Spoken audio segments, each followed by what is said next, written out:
Part 2, The Pitch, Chapter 11, Monday, March 20th, 2017. The network's headquarters building was located in Midtown. Sydney took a cab across 42nd Street until traffic choked her progress. She dropped the fare over the seat, thanked the driver, and stepped into the spring morning. Weaving between cars until she reached the curb, she blended into the steady current of Monday morning commuters flowing through the streets of Manhattan. She bumped shoulders for 4 blocks until she pushed through the revolving doors and into the lobby. The elevator took her to the 44th floor. She showed her ID card to get past reception, then swiped it again to gain access to the executive offices. Her meeting was at 9 a.m. and the traffic had slowed her down. The plan had been to sip coffee in the lobby cafe and peacefully collect her thoughts before her pitch. Instead, she was rushing to make it on time. The office was a Cacopi. That word was there before. Cacopi. I think it's Cacopi. The office was a cacophony of glass walls that offered little in the way of privacy for executives running the network. The architectural design allowed Sydney, as she exited the elevator, to see that the media room was already full. She took a deep breath and hurried across the office. When she pulled open the door, she was relieved to hear the quiet murmur of several overlapping conversations. A dozen rows of chairs lined the room, all facing the north wall, where the DVD projector lit up a floor-to-ceiling screen with the title, The Girl of Sugar Beach, producer Sydney Ryan. She squeezed into the only vacant seat, which was in the front row and reserved for her. She believed for a moment that her last-minute arrival went unnoticed. The great Sydney Ryan has finally joined us for her own screening, Luke Barrington announced in his deep, obnoxious voice. Sydney closed her eyes and exhaled. She had mistakenly believed Luke only used an insufferable voice during the recording of his prime-time news program. However, over the last year, she learned the rhythmic churning of hop-along syllables and carnivorous inflection came with everything he uttered, from the detailing of a young woman's death on his top-rated news show to the retelling of his weekend over Monday morning coffee.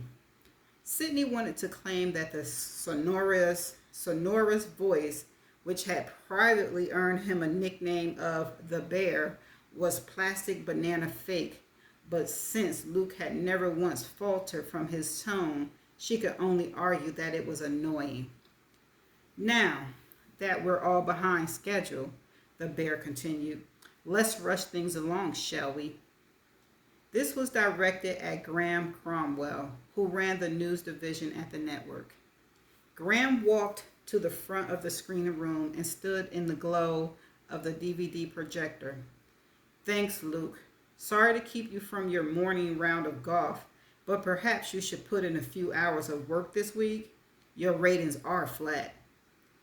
This brought a chorus of chuckles. Flat, Luke said, and still the highest rating of the network and on all of prime-time news. Graham opened his mouth in mock amazement. Highest rating of prime time? Really? No one in this room has heard this breaking news. This brought more chuckles. Luke Barrington was a self-promoter of epic proportions, and modesty had never been a strong suit.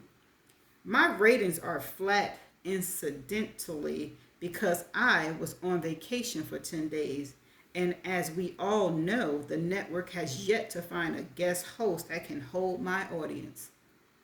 It was a joke, Luke. We're trying to set Sydney up here in prime time as well, since her previous documentaries have been so well received.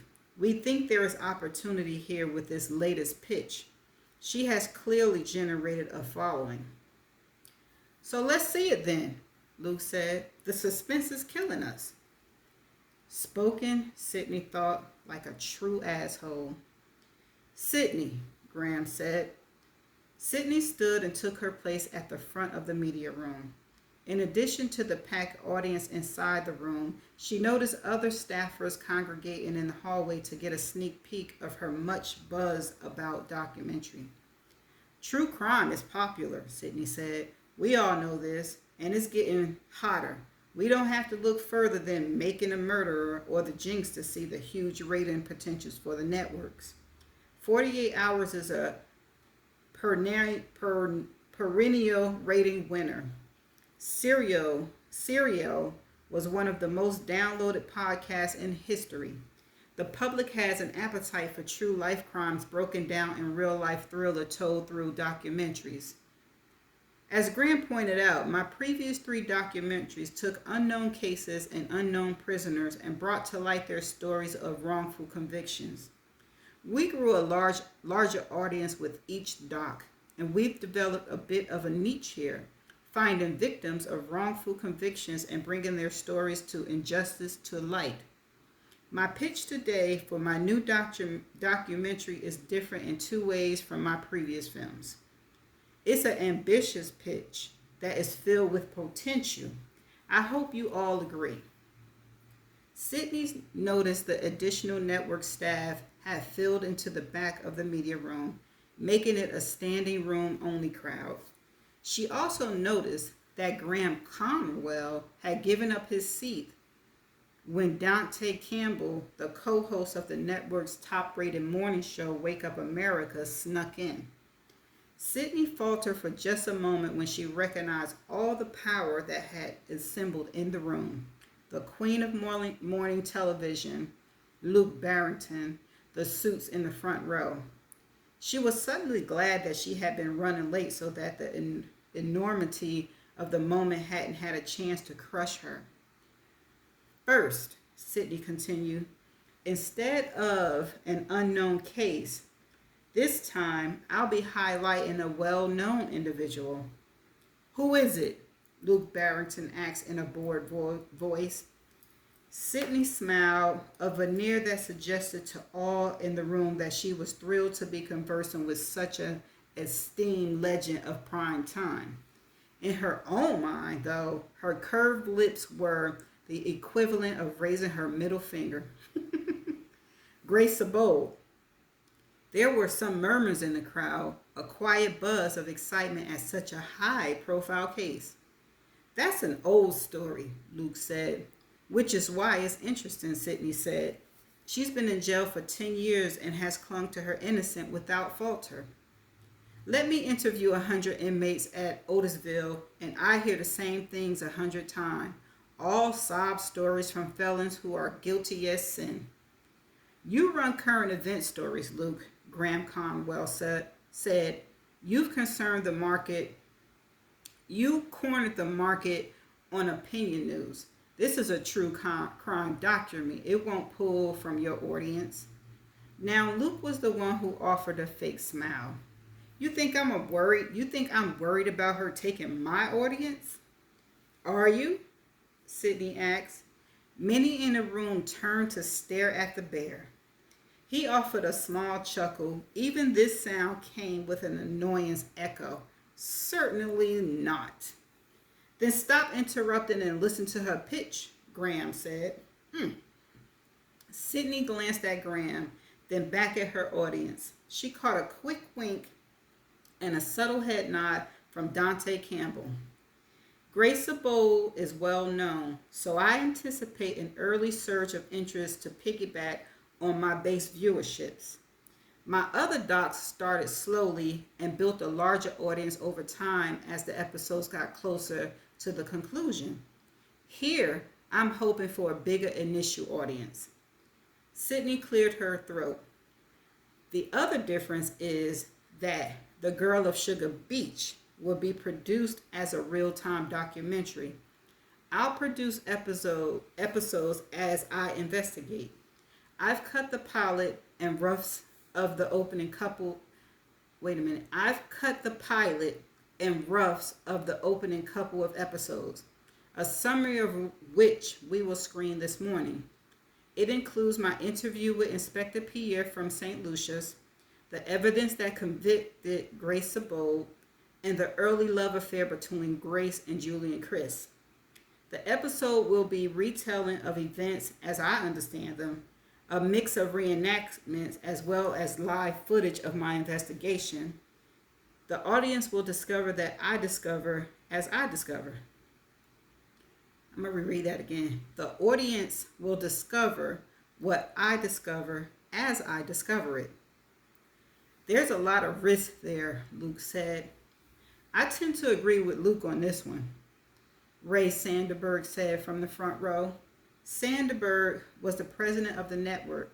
He would have the final say in greenlighting Sydney's project or cutting its throat. A problem with Serial was a very unsatisfying ending that left more questions than answers. So let them learn from that, Graham said. We'll build the suspense and give them a satisfying ending.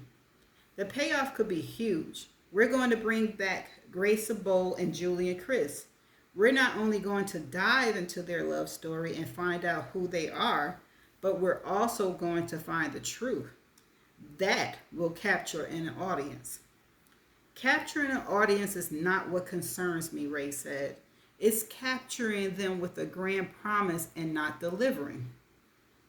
Then we lose their trust. Has anyone seen the numbers for the second season of Serial? We don't know the whole story about Grace Bowl.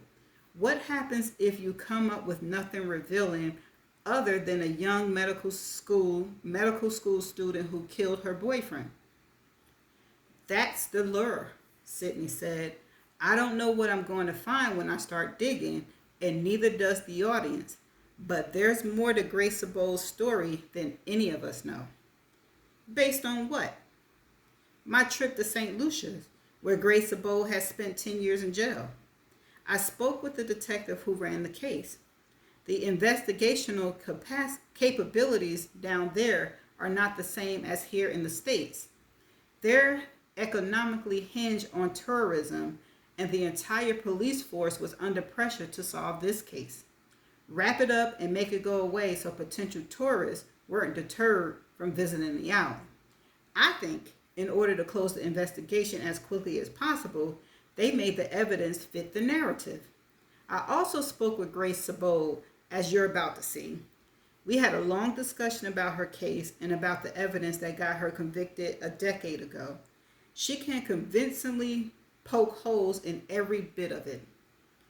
If she can so convincingly convey her innocence to you, Luke Barrington said, why could her attorney not convince a jury? She was forced to use local counsel. It's law in St.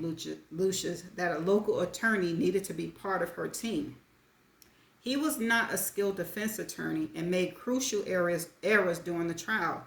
Of course, in the heat of the battle and after the shock of losing her boyfriend and being accused of his murder, Grace was unaware of these mistakes.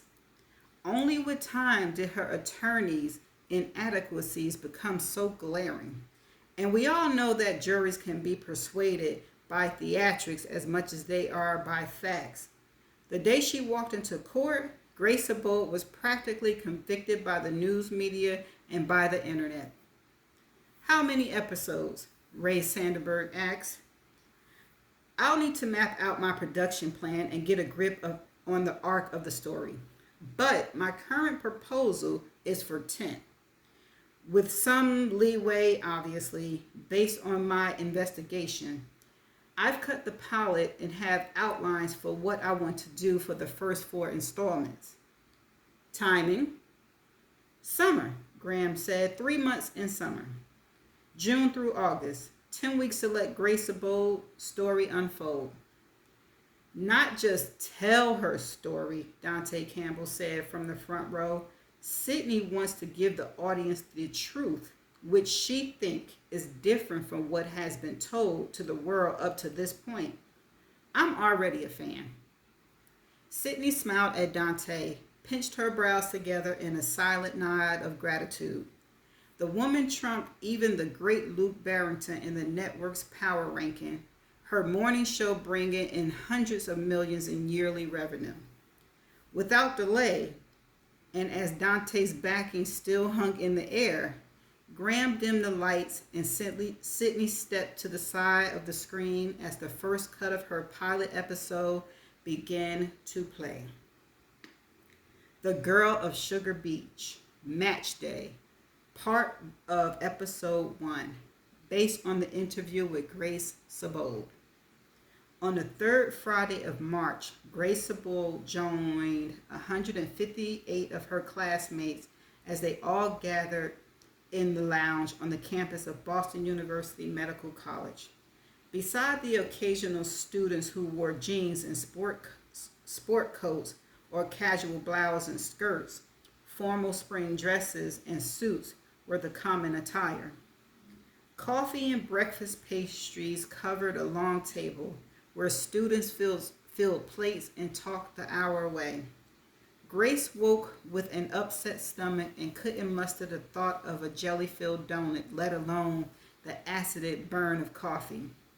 Instead, she paced the hallways in isolation, not interested in mingling with her classmates.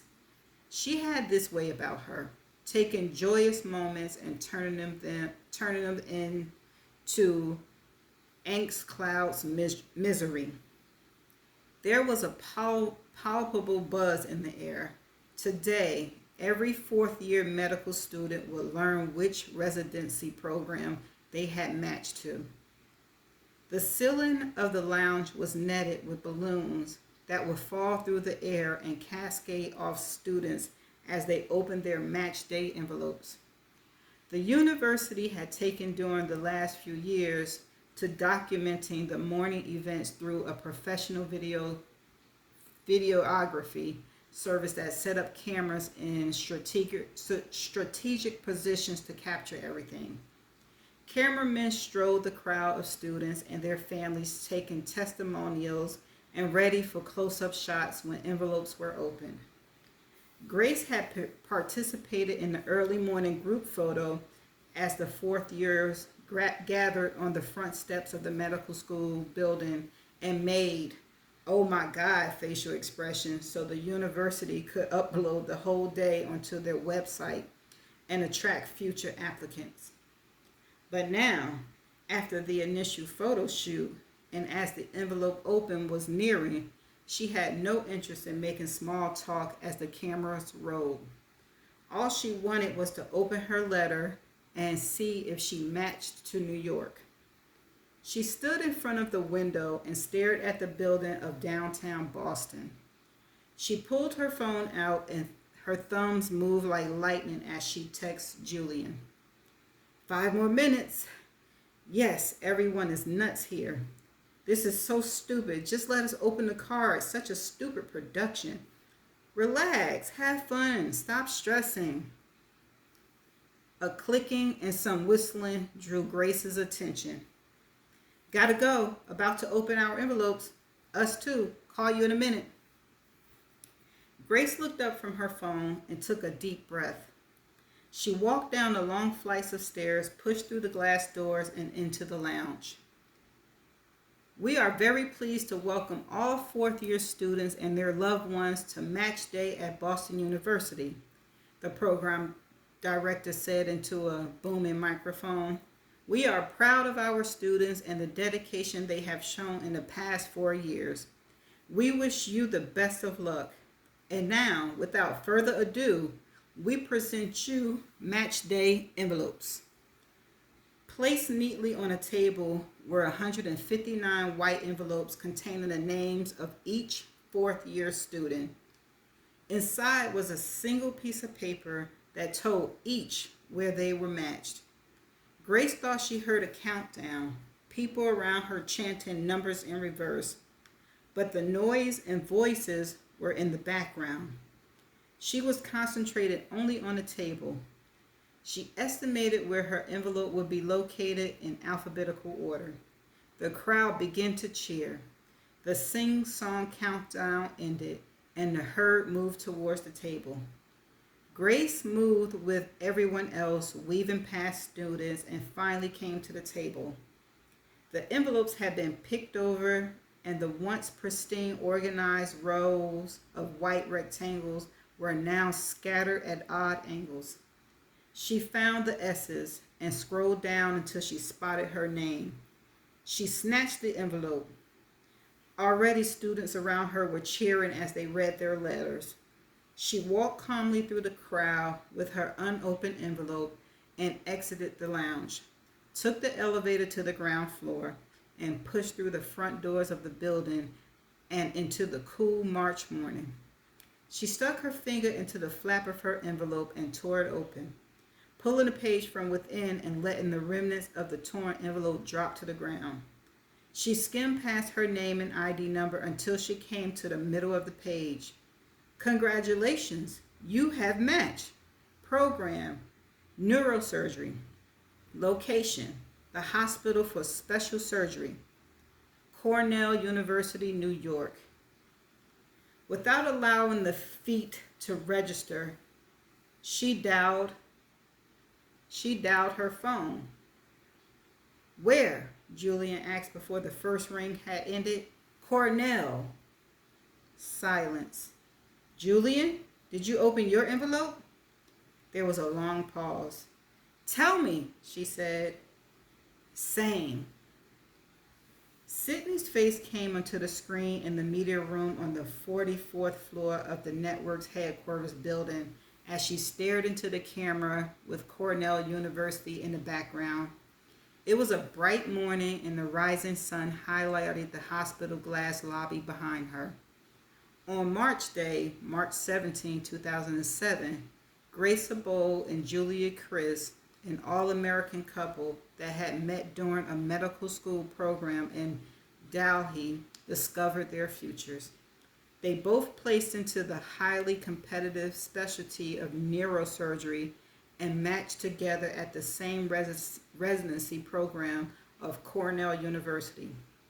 By any measures, these two accomplished and ambitious young adults were on their way to a storied future. But saving lives was not what waited for them.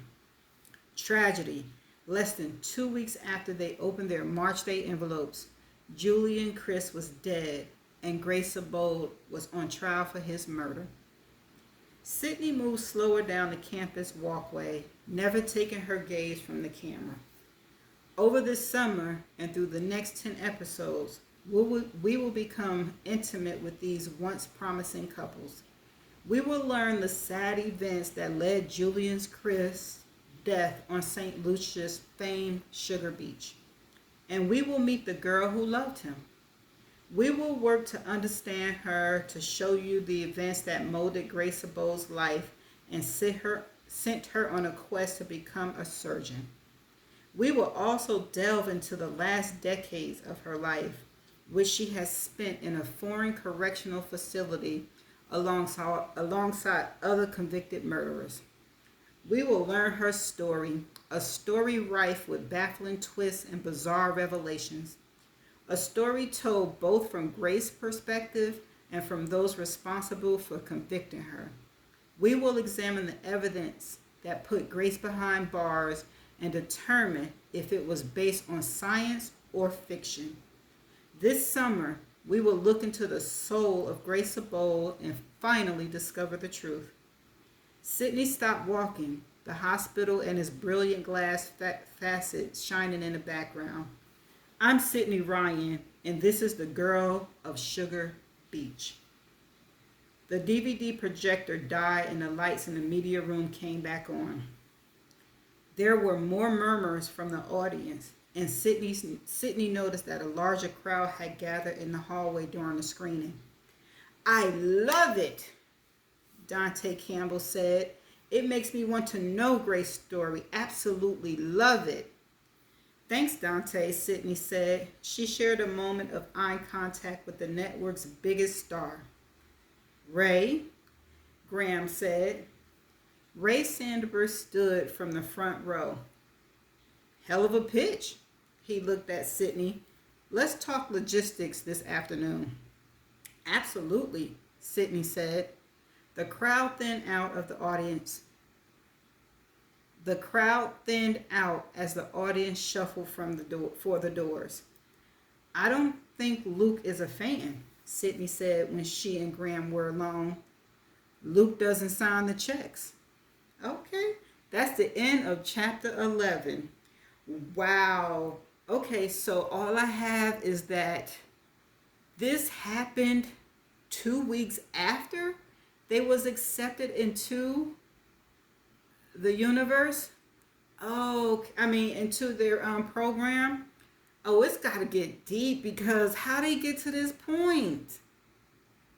Okay, right, 2 weeks. It made it seem like it was like they were dating for years or something, and then, well, I can't speak too fast. We got to wait for the more details because that was a shocking piece right there for me.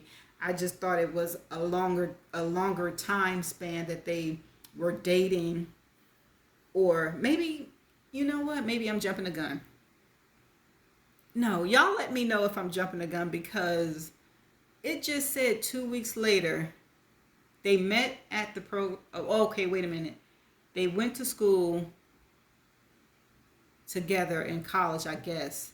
And then they were about to go to the same hospital. Okay, okay, okay, okay. I got it. All right. I like this book. It got my brain going which way is left, which way is right. All right, so that's the end of chapter 11. I shall see you in the next chapter. Bye.